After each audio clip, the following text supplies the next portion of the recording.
Kinumpirma ng aktres at komedyanteng si Rufa May Quinto na pumanaw na ang kanyang asawang si Trevor Magallanes. Ipinost ng aktres sa kanyang Instagram account ang mga litrato nila ni Trevor.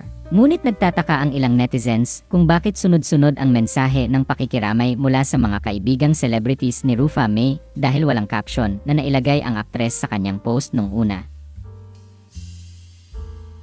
Nang in-update ni Rufa May ang kanyang post ay may kalakip ng pahayag ang aktres tungkol sa pagpanaw ng kanyang asawa. Sa unang bahagi ng kanyang pahayag ay sinabi niyang labis na nalungkot daw siya sa nangyari, kaya nakikiusap siya sa publiko na bigyan sila ng panahon para makapagluksa at ipagdasal din sila na malampasan nila ito sa tulong ng Diyos. Ayon pa sa kanya, kasalukuyan pa nilang inaalam ang kabuuang detalye ng pagkamatay ng kanyang asawa, at maging siya o ang immediate family ng kanyang asawa ay bineberipika pa kung ano nga ba ang totoong nangyari.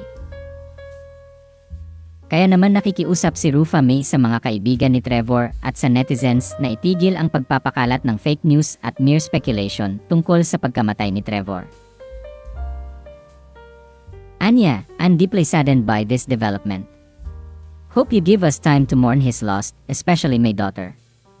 Just pray for us that we will get through this by the help of God. We are still gathering factual information about his death.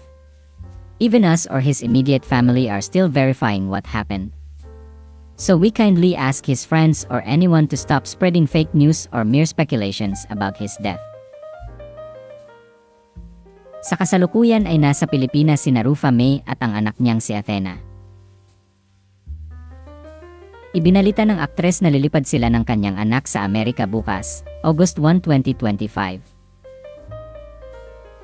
Nakikiusap rin siya sa publiko na hintayin ang opisyal na pahayag sa pagkamatay ni Trevor mula sa kanya at sa pamilya ng kanyang asawa at hindi sa iba pang sources. Sa huling bahagi ng kanyang pahayag ay namaalam na si Rufa May sa kanyang namayapang asawa. Anya, I am flying tomorrow for the US with my daughter, so please wait for the official announcement surrounding his death from me and his family only and not from any other source. Thank you very much and please give us respect and pray for us in this time of trial. Hanggang sa huli. Hanggang sa muli, mahal kita Trev. Ikinasal si Rufa May Quinto at Trevor Magallanes noong 2016 at makaraan ang isang taon ay nagkaroon na sila ng anak na babae. Taong 2020 naman nang magdesisyon silang manirahan sa Amerika.